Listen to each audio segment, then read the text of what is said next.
Hello, dear passengers. This is your captain speaking, and we are about to take off for another episode of Adventulina.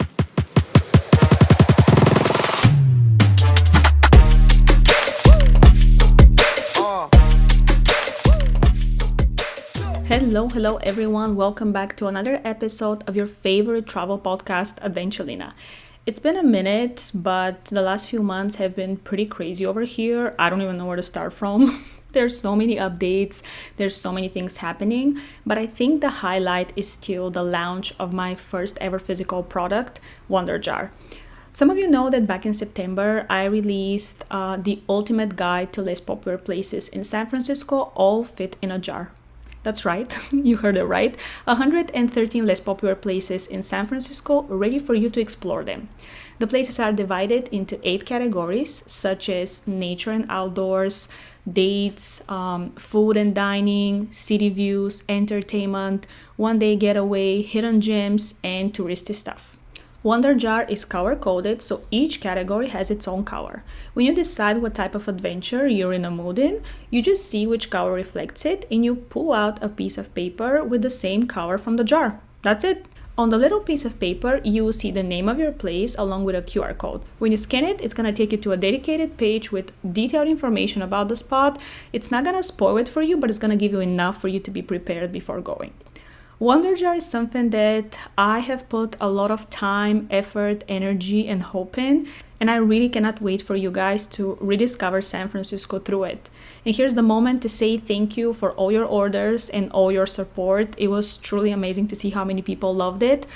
I also feel honored that I got to dedicate something I created myself to my favorite place in the world, San Francisco. Anyway, before I get too emotional, I would like to say that today it's not going to be just you and me, guys. I know, we haven't had a long time for a while, but I promise you, you're gonna love this one.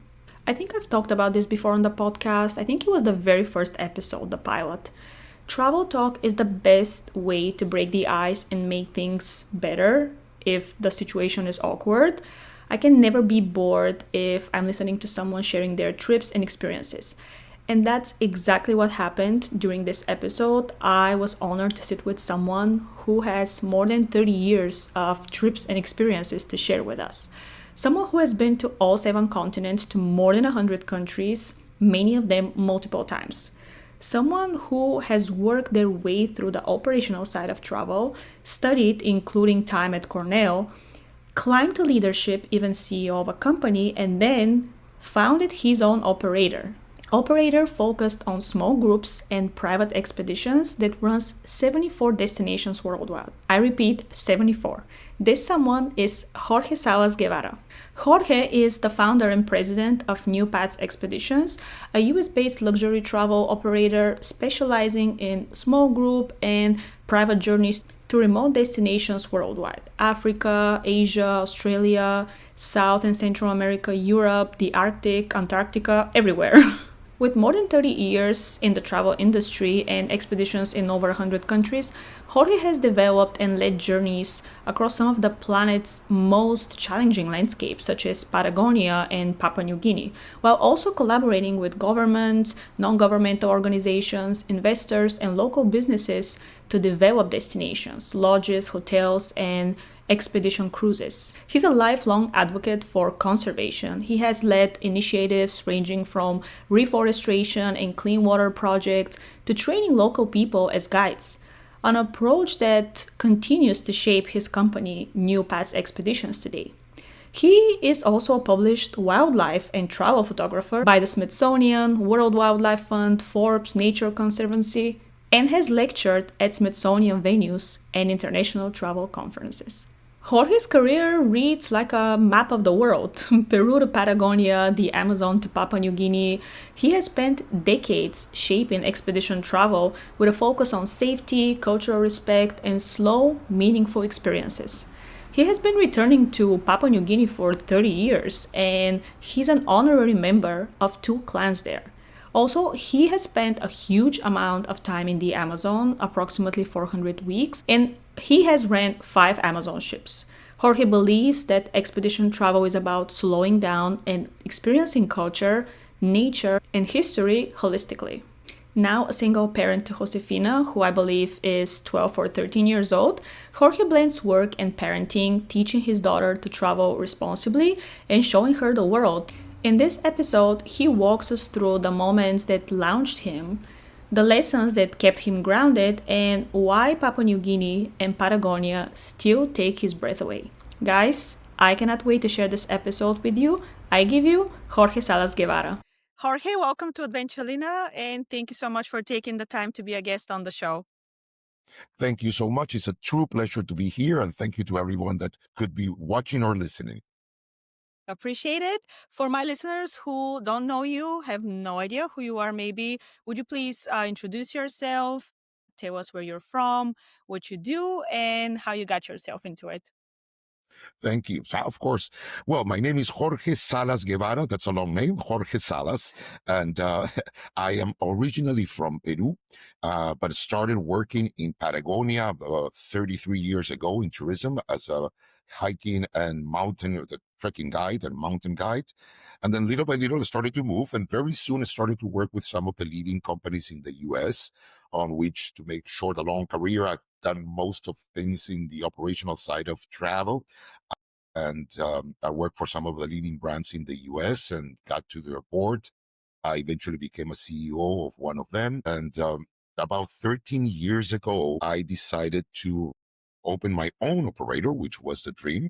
And had a little daughter. That was the push. And of course, I reached an age that it was the time to do it. And we did. And gladly things went well.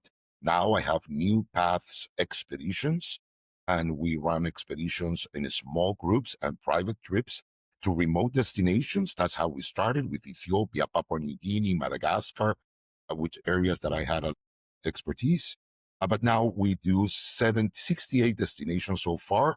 And by the end of this month, we are launching several new ones, and we should be reaching 74 countries in which we operate at the Wow, moment. that's See, amazing. So, can thank you you. walk us through how you decided to get into expeditions in general and maybe how you started traveling, what sparkled the whole thing?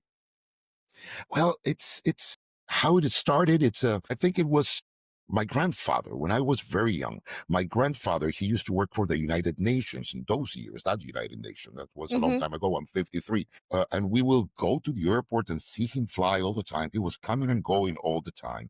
And I always wondered about where he was going, and he was really traveling the world. He visited every Yeah. country more than once. And he gave me as a gift his collection, a National Geographic collection, and gave me his old ones. And What an amazing present. yes, it was amazing. So I remember being very young, saying, I want to be a National Geographic photographer. And I think that's what pushed it. My father, on the other side, he also traveled quite a bit in South America and to Mm-hmm. the US. So the road trips, they fascinated me. So I started doing trekking and rock climbing very young. I went to study to Chile. And Chile, they have Patagonia down south. And my best friend, Yeah. he's from that area. And we started to go and get jobs as waiters and for restaurants in the old Patagonia, very few tourists, and it was fantastic. So we could rock climb some of the best places, one of the best places in the world, Mm-hmm. basically for free. So that's how we started doing this. And one time, leader for one of the big companies in the U.S. of the time, he got sick. I had a little bit better English, and I was already a guide for this hotel. This was the second or third Yeah. year that we went, so we were very young, but we were guides for hiking. And he got sick, this leader, and he asked me if I could take his group, which I did. I was very young, and I'm glad it worked. And they loved they Yeah. liked what I did.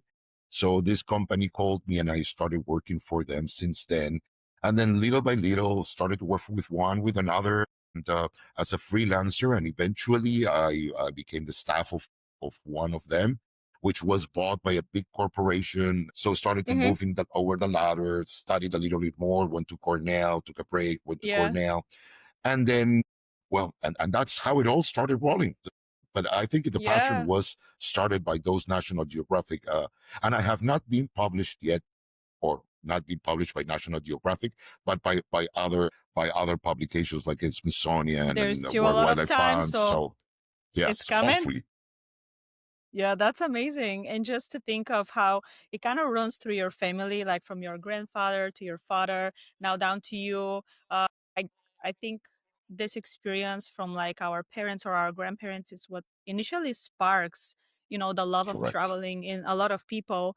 And it's amazing how you manage to turn it from a hobby, from something you love, to a job, like to something you do for a living. What do you remember from your first expedition?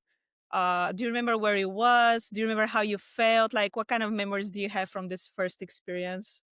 Well, I started very young, and the first one was this one that I had to take over from this wonderful leader that sadly he's no longer Yeah. with us, but he really gave me a big opportunity. But so many things have happened, and but I do have an anecdote. No, I remember doing my first trip to the leading my first group to the Amazon, which was a similar Mhm. case. They needed someone to replace someone, a leader, and so I took this group to the Amazon, the Peruvian Amazon. Mhm. And of course, I told them in the Amazon, it's very warm, it's very hot. This was short trip, very warm, very Yeah. hot. Don't worry, take your t-shirts and go with shorts and that and long pants, long sleeve shirts because of the mosquitoes, but it's going to be warm. Yeah. And there's a phenomenon in the Amazon that at certain times of the year, it's called friaje, the cold winds. They come from Patagonia, cover Yeah. all of Brazil, and they enter the Amazon, and temperatures Mhm. can drop extremely low. And I Wow. had no idea. Gladly this happened. Of course, this group didn't like me that much. It was many years. If any of them are here listening, I am so sorry I was a young kid, but that taught me that never, and something that I repeat in the office to the team and the leaders that work with us and guides, Yeah. don't assume anything. Double test, check everything 3, 4, 5 times. You have the Right? lives and not only the pleasure, the experience, the satisfaction of our guests, but also their safety. And we Mhm. never leave. Since then, that I think I was 20 years old. Since then, Yeah. everything gets triple checked, and we scout every single destination every year on every kind of weather. Yeah, because that's how it works, right? Once something like this happens, every other time you're just being reminded of it. I have to check so I don't experience the same thing. But I'm sure it's a story for them too. So they're probably just telling it as a joke to friends and family. Hopefully, That's hopefully. awesome. Gladly, I got some blankets. We took them on the Yeah. river because we had to take this 4 a.m. boat ride from Oh this remote wow. lodge down. So we were freezing. We had to turn back, get some Yeah. blankets, and get everyone covered. But it was a funny story that taught us a lesson very Yeah. early in our career. And I actually thank it because that said, pace that we need to double check everything, and that's how we've done, and that's why we have Yeah. a gladly a very good satisfaction from our guests since then. Yeah, and it's just nature, as much as there is certain area where temperature is always this kind or always very warm or always very cold, things happen like sometimes Yes. very like last moment and unpredictable. I even remember last year when I went to Alaska, I was prepared for the coldest temperature that I was ever going to experience and I landed there and it was like unusually warm for Alaska, and they literally closed the season a couple of days early because the snow started melting. And Oh, I got this period of it was my luck just getting there on a very like weird time, but I was prepared for, the cold and got surprised by warm. In your case was the opposite, but things like this happen even at destinations where they do. it's usually always certain. You never know. It's to nature, right? And especially nowadays, no, the weather patterns are Mhm. changing Mhm. everywhere, which makes our job a little harder with what was, the seasons, the shoulder seasons, and it's going to be warm. Yeah. It's changing the patterns of rain all over the planet. It's a reality. And it recently happens, Patagonia, we do a lot of Patagonia, and it gets Mhm. warmer and warmer every year, to a point that a hotel that has central heating, and so they have to open the beautiful hotel that we use there, but we had to tell them to turn off the system, which was difficult on the first Wow. season because of the temperature. It was just too hot, too warm. Too hot. Well, you're right. It's just changing everywhere. But I know you have probably thousands of memories from different expeditions and stuff. But can you think of one that is more memorable? Not necessarily as a destination, maybe something happening during the expedition, maybe the group of people who are there. When you think of your favorite expedition, maybe, or one of your favorites, what comes to mind? That is a very difficult question, but we are very I'm sure. lucky. But we are very lucky with the kind of travelers that we have. Gladly, lots of them, they have been traveling with us for many years. Some of them, even before I created New Paths Expeditions, some of them have Wow. been with us for 25, 27 years. So they know me since I was Amazing. young or you know, and they have Yeah. become friends between each other. We call them the families. Some of us, and we have a lot of guests, but there's this Hmm. group of this 4 or 5 groups that have been traveling with us for that long, and gladly they take 2 or more trips with us every year. So that it's truly family. We on Christmas, my computer will be open and people will be calling and saying hi. Now with WhatsApp it's much easier, Yeah. but it used to be the computers, and so that friendship is fantastic. But if I have to mention it, there's something very special for me, of course, because of with Papua New Guinea. It's a Hmm. destination that I have this year. It's going to be my third. Well, I just finished the 30th year going there every year, except in the years of the pandemic. And they are very unique people, a very unique destination.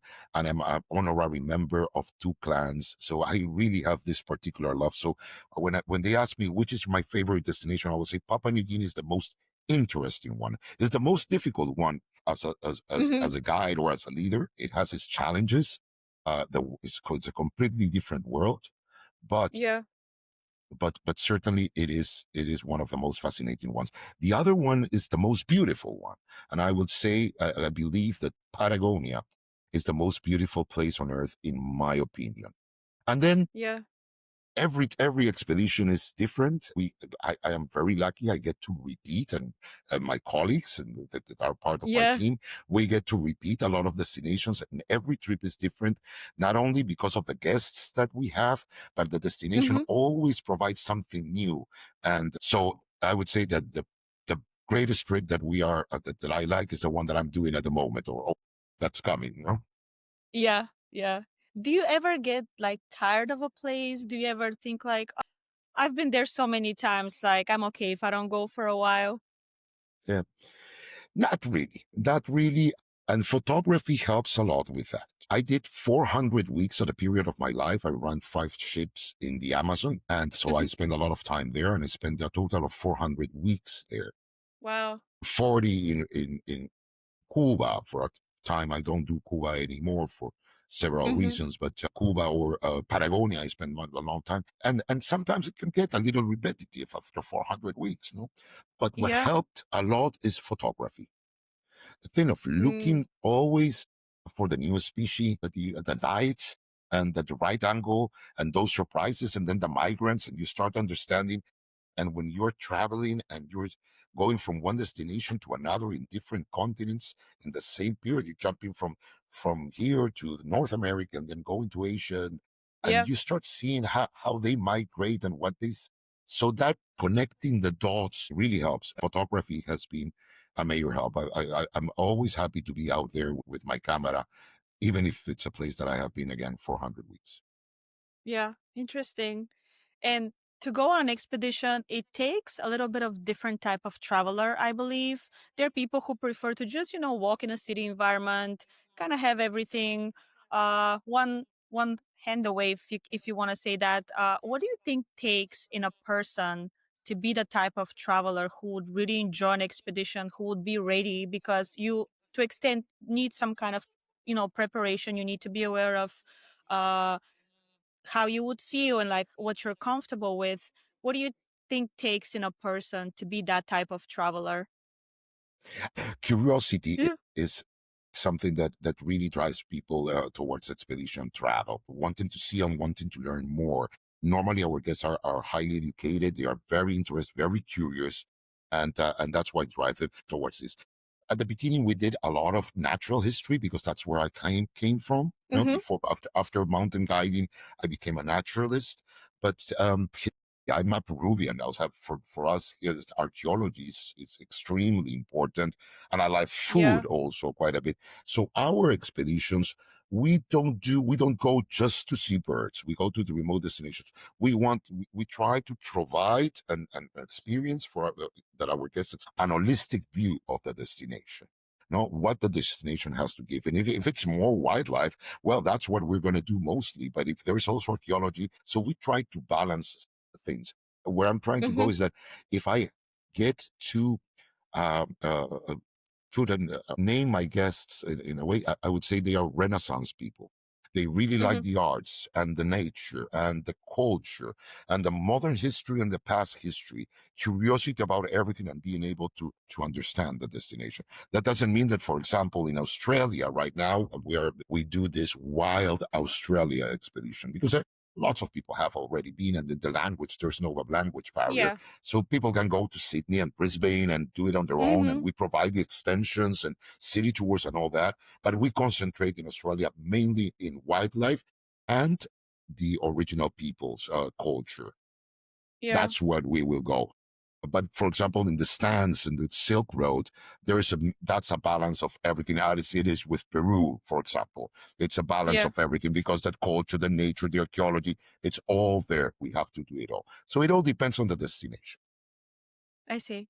And what would you say to someone who really wants to go, but they're like uncertain of like the conditions, if they will be able to, bear with everything? Because I assume there are different Thank you. levels of like average, moderate, like for beginners, for example. If someone wants to start with expeditions, what is your advice? How should they start? How should they maybe prepare themselves a little bit to know what to expect?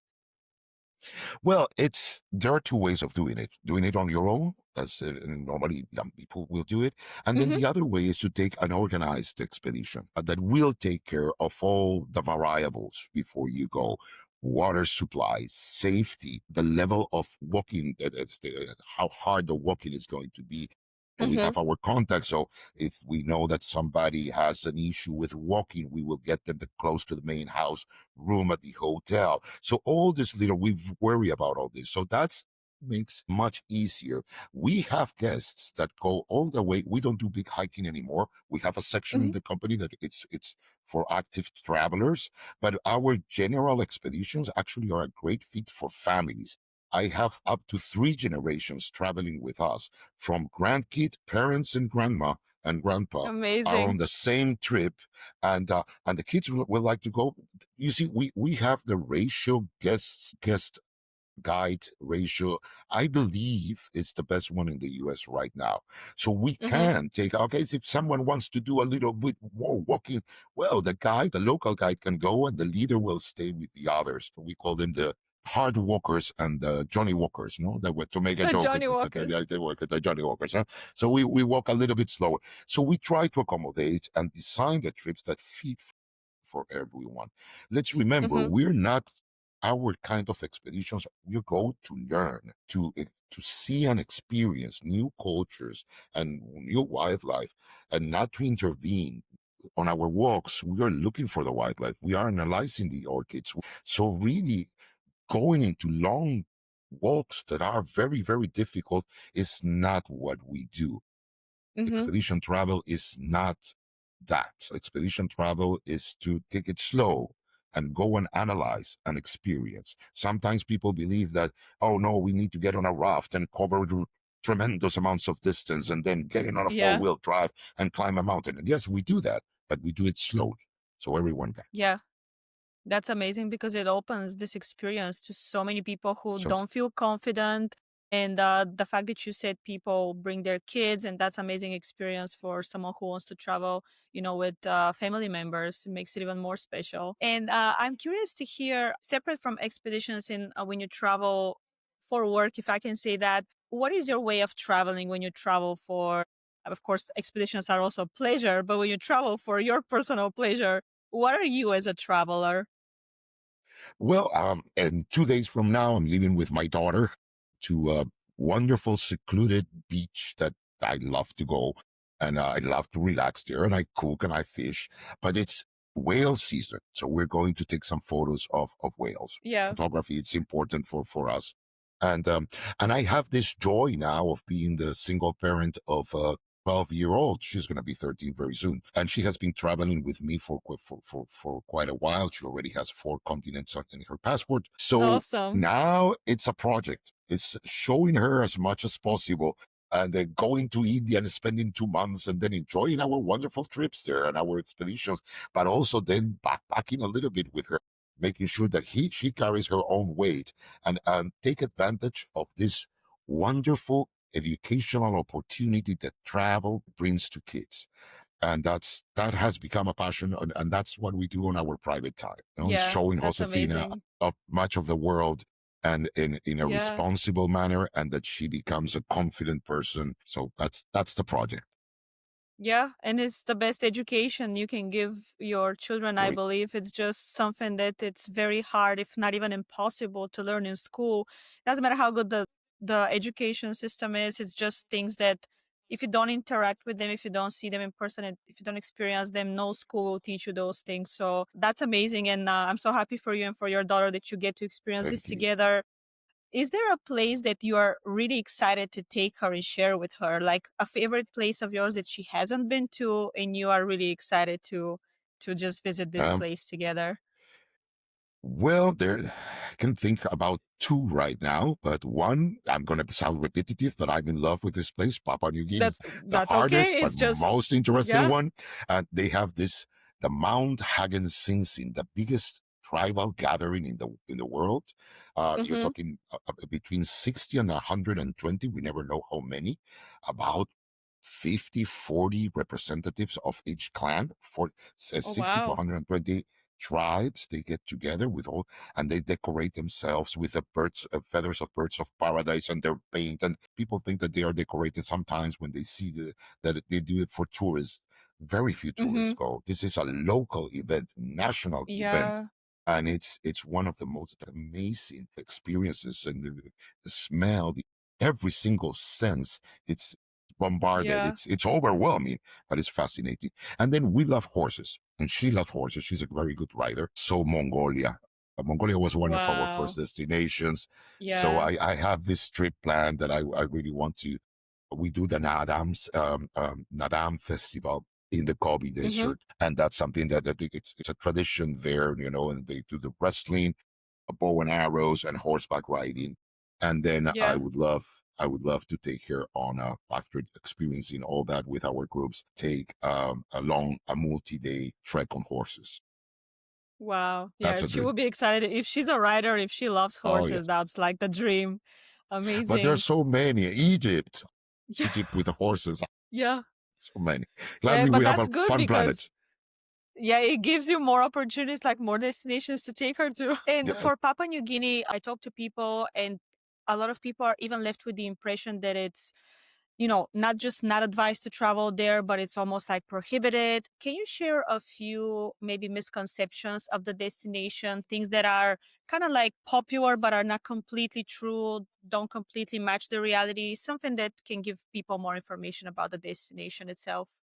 of course. It's again, it's a fascinating destination, but it's a difficult one. And yes, it's not a place that I would advise for to go backpacking all over. It has become Hmm. much better in recent years, but there are certain areas that I think that an organized trip is something that it's needed in Papua New Guinea for safety reasons.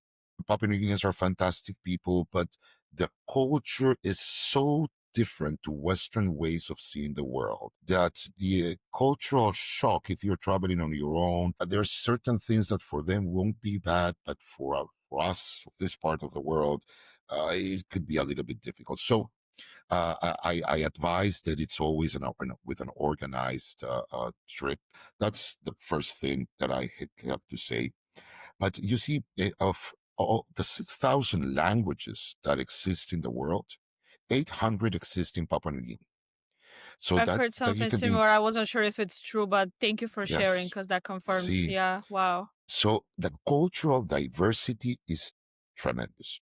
And also, Papua New Guineans were some of the first, together with the Omo Valley people in Ethiopia, people in Papua New Guinea, and a few other places. They are the ones that compete is where agriculture first started.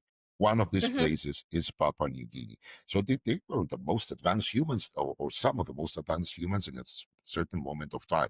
But it is true now that Papua New Guineans have very well educated people. But in the remote areas that we explore, there's a lot of people that still have beliefs and ways of seeing the world in Stone Age era. Mm-hmm. It's Stone Age people with a cell phone, right? It's a clash of cultures that we are seeing that is happening now. Papua New Guinea also in the recent year has changed a lot through the 30 years that I've been going. They found natural resources, quite a bit of them. So the country has received a lot of funds. And gladly they are investing them in roads, mobile communication. It's almost all over. I thought I would have never seen that. It is fantastic. But Wow. the speed that they're getting all these roads and communication, it's very, very fast. So you have people that still believe in sorcery, have very Mm-hmm. unique beliefs, that still dress and in very in local ways, but they have a cell phone and they have communication. There's probably Yeah. the most interesting documentary that I have ever seen. That is called, I highly Ooh. recommend it to anyone interested in anthropology. That is called First Contact. Look for First Contact Papua New Guinea. It is in YouTube Okay. right now. Before it was very difficult to get, but it's online now. And that's in the 1937. I'm sorry, the exact year might, but something like that. Um, Mm-hmm. Two, Papua New Guinea, of course, was known, but three brothers, the Leahy brothers from Australia, went looking for minerals to the central highlands of Papua New Guinea, which were believed to be uninhabited. But they found 1 million people living in the Stone Age, and they carried a Wow. film camera. They filmed it all, and this clash of cultures that Columbus with Americas and all this was filmed, and then they found these Wow. recordings. And in 1985, a team they went to Papua New Guinea and they found the now elder people because when this was filmed, and they found them and they asked them, so when this was filmed, what did you believe was happening? So it's a fascinating document, and it is to those some of those cultures in the mountains that we get to visit. We are on our expedition. We are the only ones, gladly, and we go to the really remote headwaters of the Pacific. That's a tropical rainforest in this very Mm-hmm. unique, odd-looking ship, and we look for the crocodile man and woman. They scarificate their bodies to resemble their totem, which is the crocodile, and they have the spirit houses where they keep their spirits. Then we Mm-hmm. go to the highlands and we meet the Huli Weekmen, that they grow their hairs to make these weeks, everyday weeks and ceremonial weeks, and they decorate all based in sorcery, and it's done until today. And then we go to Mount Hagen to experience the Mount Hagen scene and also see the Melpa people and a lot of this. And all of this is mixed with birding for birds of paradise, which is, they are the Yeah. most beautiful, unique species of bird, and it's a delight to do it. So it's a fantastic expedition.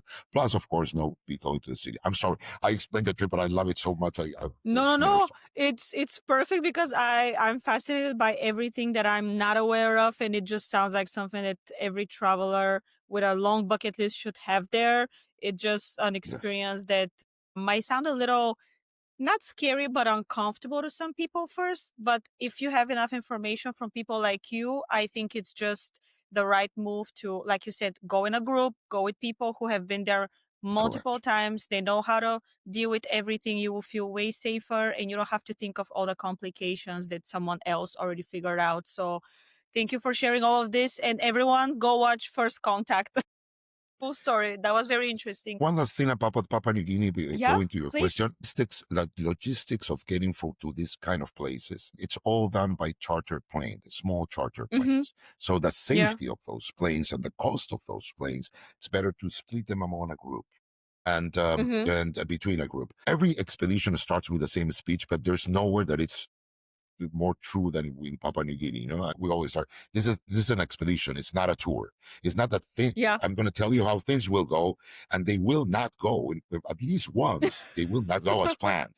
That's why it's an expedition.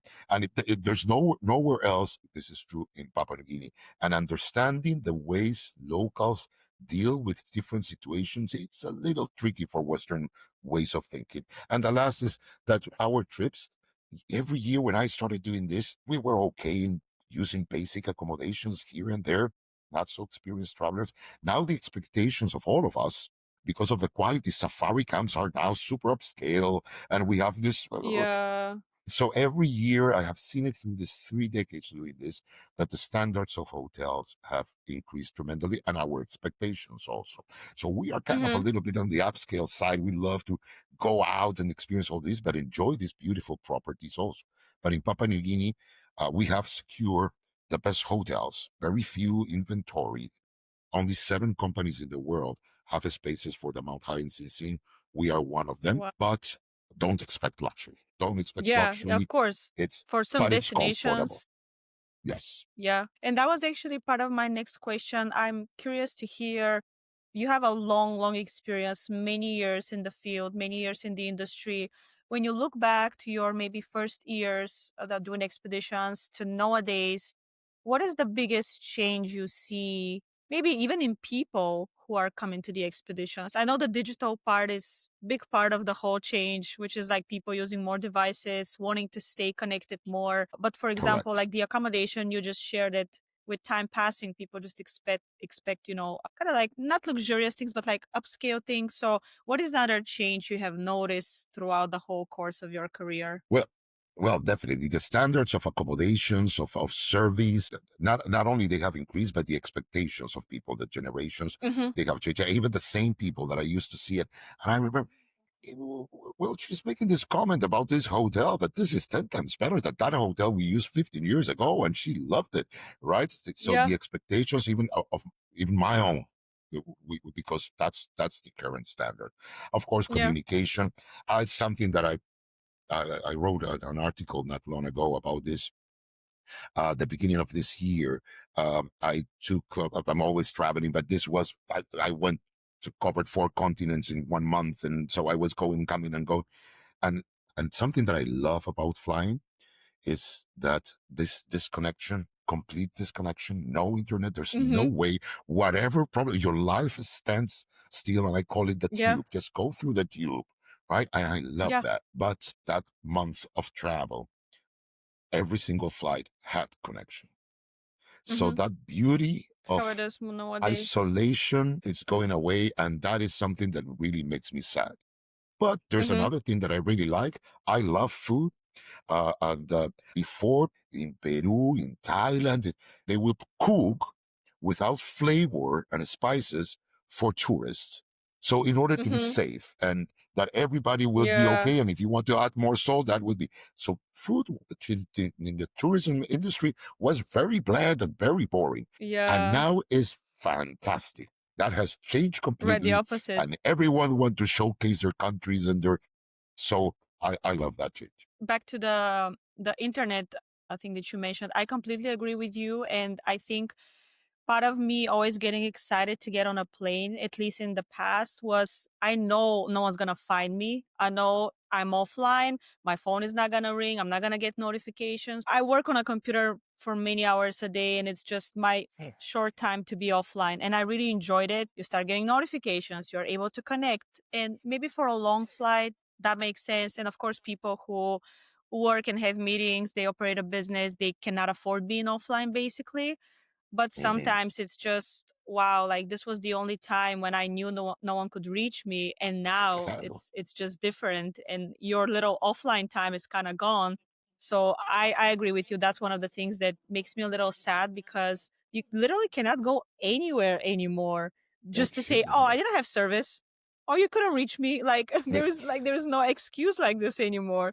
And it's, yeah, it's a little sad. We should kind of learn how to disconnect at least for a little bit from time to time, especially for people Yes. who like spend a lot of time on a computer and communicating and everything. The food also, I agree with you. Maybe in the past they were trying to make it comfortable for tourists, not to get them like something like food poisoning or something really uncomfortable. Now it's like, this is the spices, this is the taste, like you should try Mhm. the real things. And that's amazing. No, and the standards of cooking, because one of the things that we do and we worry a lot, I'll tell you, I cook, I've consulted several hotels, camps in Africa about safety for guests. And one of the most important Mm-hmm. things is food safety. Now the standards almost globally.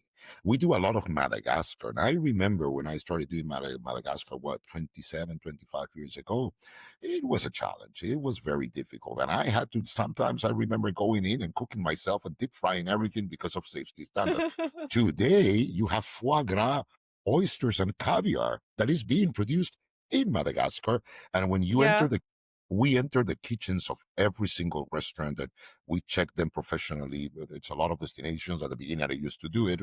Now we have our guides and they receive their training to go and scout these restaurants and hotels and sometimes the small restaurants on the road because we are crossing the Atlas Mountains in Morocco or whatever. And Yeah. we check them all. And honestly, that part of the job has become much easier because before it was no one passed the test 20 years ago. Nowadays, it's basically everybody. People know how to food, know the procedures, know how to disinfect things, how to keep things clean. And that's probably because of the part of it, because of technology, internet access to information. And Mm-hmm. I imagine that has had a big impact and the work and effort of the Mm-hmm. governments, of course. Yeah, I can see how even like social media can very, very much influence that with all the reviews, all the feedback you leave after you visit a certain place. Like nowadays, you cannot really afford having bad reviews because this is going to ruin your business. And then you're not going to get more groups, you're not going to get more tourists. So everyone wants to pretty much be the best version of their Good business point. to make sure that whatever people share on the internet will make more people visit. I totally agree Correct. with that. Is there anything, any part of traveling, except for the offline that we already talked about, that you dislike? Anything that you dislike, even a little bit, anything that you're not looking forward, if it's part of like the transportation experience or something else, do you have anything that you dislike about traveling?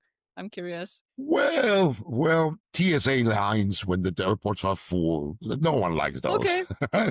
Okay, fair but enough. Yeah. but I remember after the pandemic, and I will always complain about this. And then after the pandemic, on my first international flight, I hugged the TSA guy. I said, "I missed you guys."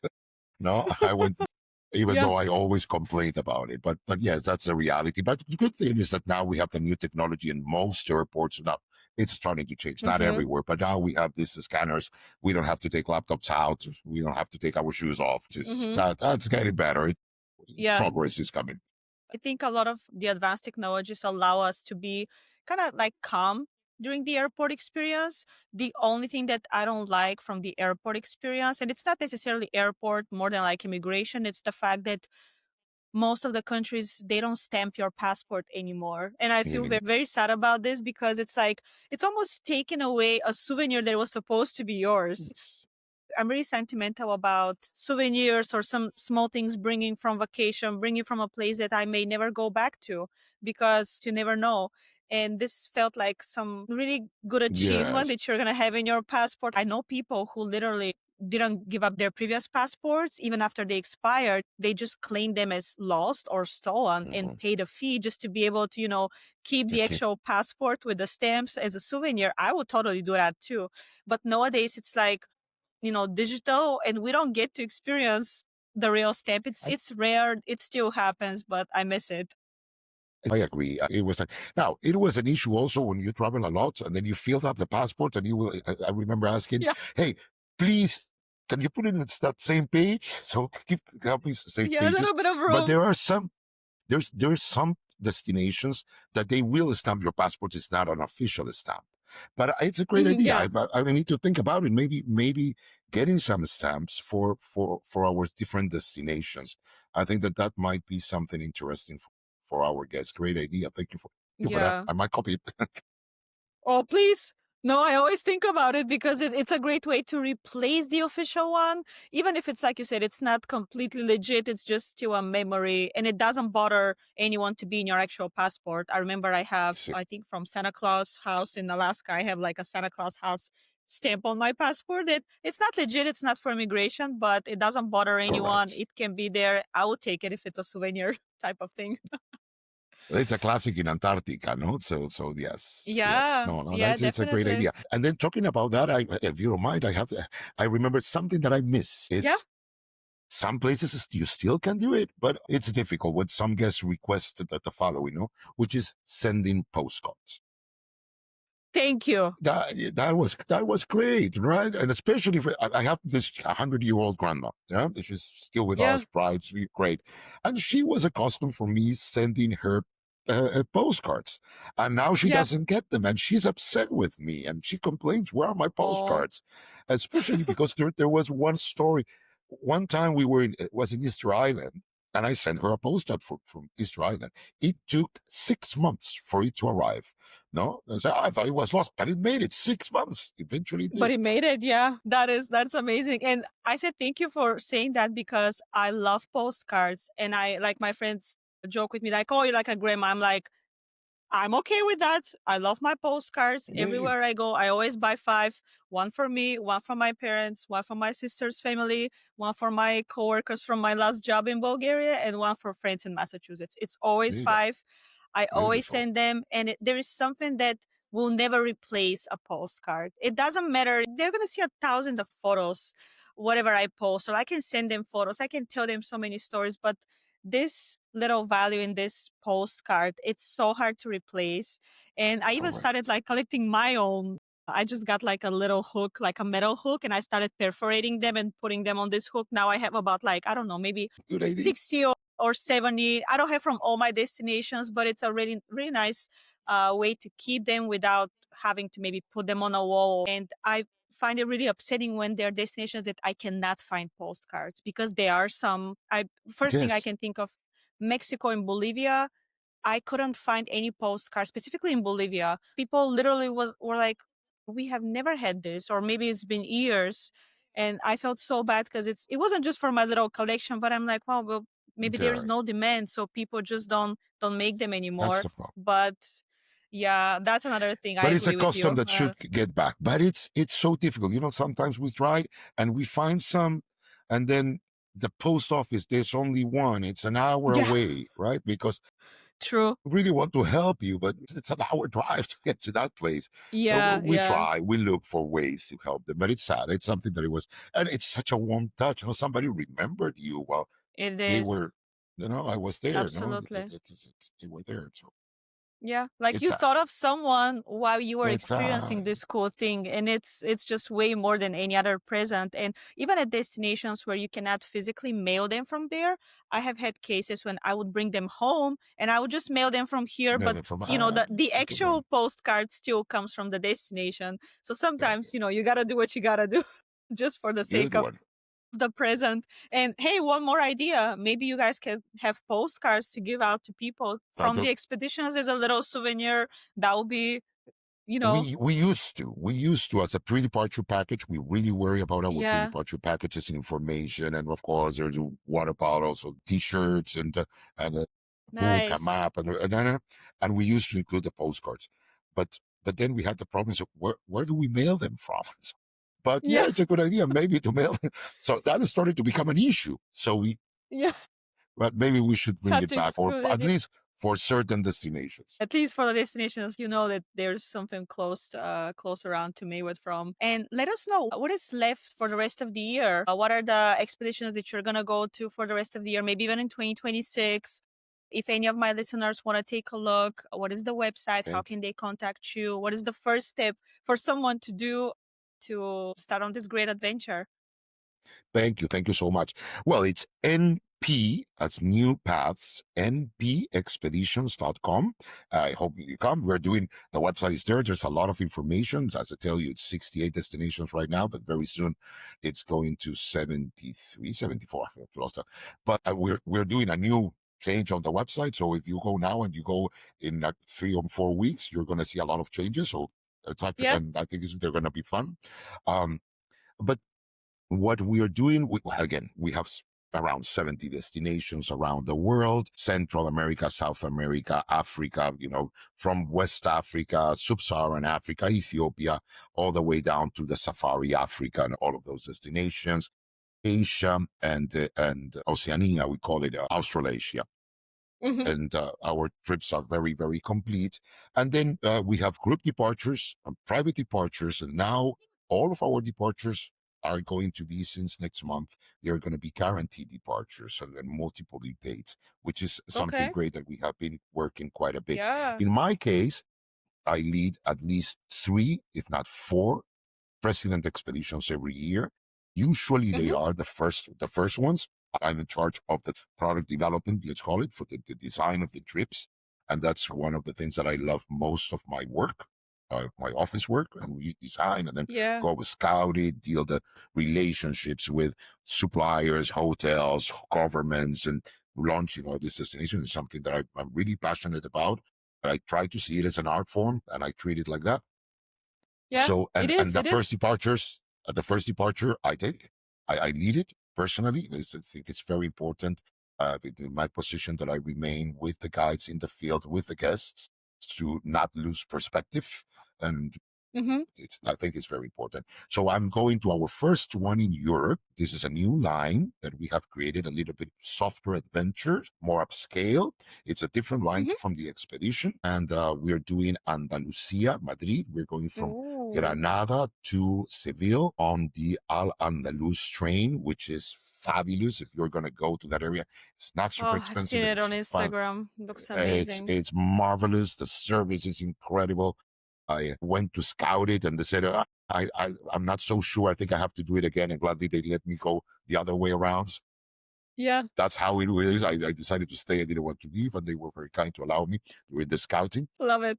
So, and then we're staying in Seville. We do something in Madrid. I did in Seville. We stay for 3 extra nights. Sorry, 2 extra nights, 3 days, experiencing some unique things. That's where they do the habugo. To go to habugo, where they make the ham and they have the Yeah. horses and the bulls. We don't do bullfighting, of course, but the horses are simply amazing. We go to this ranch, of this very upscale ranch. It's a beautiful trip. Next year, I am doing personally Wild Australia that I think I mentioned Hmm. before during this expedition. Yeah. That's a 14-day expedition, and we go to the Daintree Forest, the oldest forest in the world, Kangaroo Island, and Tasmania, with the National Geographic Society of Australia. They are not connected, Okay. but they are very, very important. Our guides come from that team. It's really an amazing natural history trip. And then the following one is that I'm leading is Papua New Guinea. And then I'm Hmm. doing, which I already mentioned quite a bit. I go every year. That's the one that Yeah. I don't leave. That's the only one that I repeat every year now. And then the last one is that our new trip in the stands. We have been able to launch 3 stands Silk Road trip that is very, very complete. And normally people go in this very long drives with 12, 14-hour drives from one country to the other. It's a Hmm. little bit, and really the country has great, they have wonderful trains and good connecting flights between the countries. Yeah. And I don't know why. So we have revamped that program quite a bit. And I think we have a culinary, cultural, natural history full of unique events. Something, Evelina, that I have not mentioned yet is that something that differentiates our trips, and if you don't mind, if you allow me to mention it, is that Yeah, of course. we lots of unique events and meeting luminaries in our expedition. So eventually Hmm. we ran out of remote destinations and we started to do more mainstream, like for example, Egypt. It's remote, but it's, Yeah. people have been going for many years. Or Peru, the same Hmm. thing. Galapagos, the same thing. But in our case, we try to add, we do it really different. And something that we're very proud of is the unique events and the luminaries we had. So a few examples, for example, when we do Egypt in a group, we close the Great Pyramid and we arrive at 5 a.m., 5:30 a.m. We will wake them up early, but for a very unique experience. And Yeah. the Great Pyramid is opened exclusively for us. They open a shaft for us. And then Sahi Hawass, the most important Egyptologist of all times, probably. He's very famous. I'm pretty sure you have seen him on TV. He's Hmm. waiting Yeah. for us as the Sphinx. as sun rises with coffee and cookies, a 5 minute lecture there before all the tourists Wow. get in. Or in Peru, in the north of Peru, there's a trip that invite everybody to come to check. It's called Kingdoms of Peru. Everybody thinks of Peru about Machu Picchu, but the True. coast of Peru is like Egypt. It's a desert. And there have, when the Spaniards arrived, there were 25 million inhabitants living here. And they have been living here because the population was big since before. 25 million inhabitants was the estimated population of the time after smallpox. So there's to remember that before the Yeah. Spaniards, smallpox arrived. So everything has been kept, that these beautiful textiles and temples and gold and silver and mummies all over Peru. And there's Yeah. one lord that is amazing. It's an amazing program. I invite everyone to see it, and especially because of the food, the balance of nature, culture, archaeology, and living culture of today. It's fascinating. Mm-hmm. But there's one thing that's the Lord of Sipan, which basically is the Tutankhamun of the Americas. And the discoverer of the Okay. Lord of Sipan is a very close friend of ours. And he has his age and he loves beer. And so we take his favorite beer to his home with our groups. And he shares a beer. He starts telling us the story, how he found it, which it's a really nice anecdote. And then we have dinner Wow. with him and his wife. And he brings his friends and they make a peña, which is a music, guitar, and cajon and dances. And Yeah. it's wonderful. In Tikal, in Guatemala, another wonderful destination, Francisco Estrada Peli is the most important Mayan archaeologist right now, related that works with Tulane University, and he is our guide when we go to Tikal for 3 days. And then I can tell about Fernando Angulo Pratalongo, the main ornithologist, most famous ornithologist of the world, or Ed Smith Yeah. as a naturalist in Madagascar.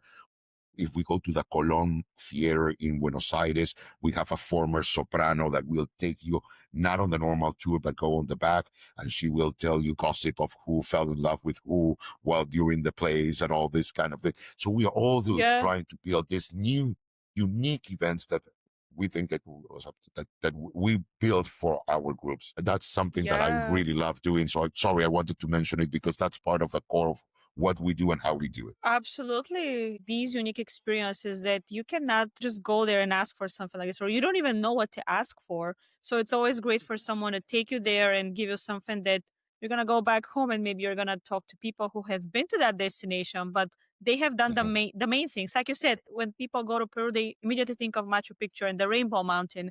So when you say it's something like this, they're like, but wait, I didn't even know that. Well, sometimes you need the right people to introduce you to this experience. Thank So you. I really love the whole idea of you giving people those important culture stuff that I feel a lot of travelers, maybe not real travelers, I would say tourists really miss on. A lot of people go to see, really to see, but I've noticed that not many people actually read what's written. They don't ask many questions, and it's kind of sad because I'm sure behind every landmark there is so much more to know and to find out than just Correct. a small sign that it's put in front of it. So thank you for, bringing that to the travelers community. It's Thank you. incredible that you guys think of so many different ways to make people's experiences unforgettable. And I'm curious if someone is starting right now, if they're listening to this conversation, they're like, I want to try that. I want to go with them.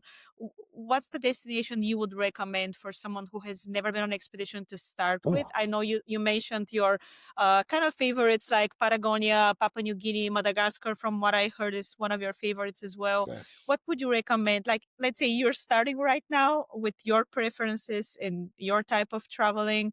Which destination would you recommend for a first timer? I would recommend that they ask themselves, what is it that they love? It's natural history. Because I think that everybody should love a little bit of everything and understand the countries that you Yeah, visit. But then select your destination based on what it's, do you like hiking and walking and natural and panorama photography? So probably Patagonia could be a good way to start. Are you you really like archaeology? Then Guatemala and Peru and go beyond Machu Picchu. I think that yeah, that's really important. Yeah, natural history, also the Amazon, it's something that is fantastic. And of course, if you love nature and you have not done safari, even though the prices are quite high nowadays, to be honest, they are. it's caramba. It's that's big change that has happened in the world. But there are some options. Of course, doing safaris, it's something that it's fascinating, and I would certainly recommend it. If you are beginning also, Galapagos and the cruises in Galapagos are something that you can Ecuador, start yeah. learning a little more and get you in the expedition mode. So there's a little bit for everything for everyone. Now, if you are, and I'm sorry to mention, but we have expedition advisors at New Paths Expeditions. That's Hmm. exactly what they do. They start talking with people that are first time travelers, or they have done Hmm. a lot. And now we have both. We have those that have done nothing, and they because so how do we Yeah. start? And we try, and I have my family, or the parents or grandparents have traveled, but they have the kids. Where should I begin? So we start a conversation to try to advise them the best. And then we have the others that already did everything. And now what do I do? And I want to keep on traveling. It's part of my life. Yeah. I've already done the Amazon 4 times, Patagonia 3 times. I've been to Peru 5 times. We get a lot of those in our company because we Oh, do I'm sure things with so many differently. regular customers, sounds like they literally just exhausted all the options. But So you guys have an incredible variety. we are here to help. Our advisors are great. I'm also around, and it would be fantastic to start the bug. Hopefully, with your program here, start the bug Yeah. of some new expedition travelers for the future. It would be fantastic. Honestly, it's so hard to listen to you and not get the bug if you don't have it yet. Like, Yeah. if that doesn't make someone to want to go, I don't know what will. I only have one question before we wrap up the episode, and I'm really interested to hear the answer. What would your life be if you weren't traveling? Have you thought of this? Like, who would Jorge be nowadays if the travel was not part of your experience? Without a doubt, a cook. Because you mentioned you're a foodie, right? I love food. I'm actually, I grew up in a restaurant, and I studied professional. First, I studied hotel management with cuisine specialization, then business Yeah. management, and so that's what I started to study, and then this rock climbing bug, and then I became a guide, because I wanted to go there, and then just so hard to say because I think I always knew what I wanted to do, and I'm very lucky to be able to do what I wanted to do. So I'm Yeah. very, very lucky. But when I'm at home, I'm cooking. Just last week, we had 30 persons here, and more than cooking all the time. Anytime. Yeah. Well, thank you so much for your time. Thank you for everything you shared with me Oh, and my thank you. audience. I really appreciate that you went into details and how informative you made this whole conversation. Is there anything you would like to share as a final? Any trips you guys you have available spots for someone who maybe decides last minute? I'm gonna leave a link to the website, but any other Thank way you. we can find you or anything you Thank you. wanna mention? Thank you so much. I just want to thank you and your audience for taking the time, and it's been a lot of fun. Thank you so much. I do want to mention, since you give me the opportunity, that we have this line of upscale European kind of trips with a lot of content and learning and enjoying. But we are about to launch something that I think is quite interesting that are called the escapes. That's how we're calling them. And they are for my age, and they're 40, 50. We are still working, Mhm. but we have little time. A lot of the kids and grandkids of our regular guests have requested this. So they are usually Okay. Saturday to Saturday. So you only have to take 5 days of the week off. And we are organizing them in the Americas with Greenland also. So there's also going to be Mm, a Greenland, so that we stay no jet lag, which you pay very little, right? We yeah. stay in the same time zone, Same time and we zone. go and it goes straight to what you like to do. So if you're a hiker, we have 5 destinations for hiking that are really fantastic with wonderful hotels. And this is for those who really want to go there and do the 6, 7 hours a day and then arrive to this wonderful hotel for a great meal, great wine, and a massage. And then you take Saturday to Saturday, flying, leaving your city and returning to your city Saturday to Saturday. Culinary, family, those of us who have Mhm. young kids and we don't have much time to organize them, then bring your 2 kids, mom, mom and dad and the two kids. So we are organizing culinary, family, and active escapes for the new trends. The way people are traveling and the limitations of time are going to actually make great sense. And also, it's not such a long trip, so costs Mm-hmm. are also not that high. So I think it's going to serve a group of travelers that don't have much offer nowadays, and we will Yeah. prepackage them so that the planning part of things doesn't become too challenging, because that takes time too. So Oh, we yeah. are really creating this wonderful, unique itineraries for those, for that demographic. Wow. That's another amazing thing you guys have. And again, thank you so much for coming on. Thank you. Appreciate your time and everything you shared. Wish you all the best. And I'm sure the business will just keep getting better and better because you make people happy. And the fact that they keep You're very returning, that kind. speaks enough for you guys. Thank you for your time. And I will talk to you soon. Thank you so much. It's been a pleasure. Thank you. So, guys, I'm sure after listening to this episode, some of you are already researching. Other people are probably on the New Paths Expeditions website trying to find a destination and book an expedition. It is how it works. It is very hard to listen to Jorge without getting this urge and desire to book something. I completely understand it. If he cannot get the travel bug in you going, I don't know what can. So that's why I encourage you all to go on the New Paths Expeditions website, which I'm gonna link in the description. See what they offer, pretty much everything, and maybe go on your first expedition. Jorge is someone that you can learn so much from that I feel like we can make maybe 10 more episodes and he will never even repeat himself. I gotta say, I feel truly honored to be able to sit down with someone like Jorge and ask my questions about his experiences and his trips. He is like an encyclopedia when it comes to traveling. Someone like him with so much experience in trips, there is so much to learn from. Go give some love to Jorge in the comments, follow him on Instagram, check out the website, and maybe contact their team for more questions for different expeditions. I will see you guys soon for the next episode, and until then, bon voyage!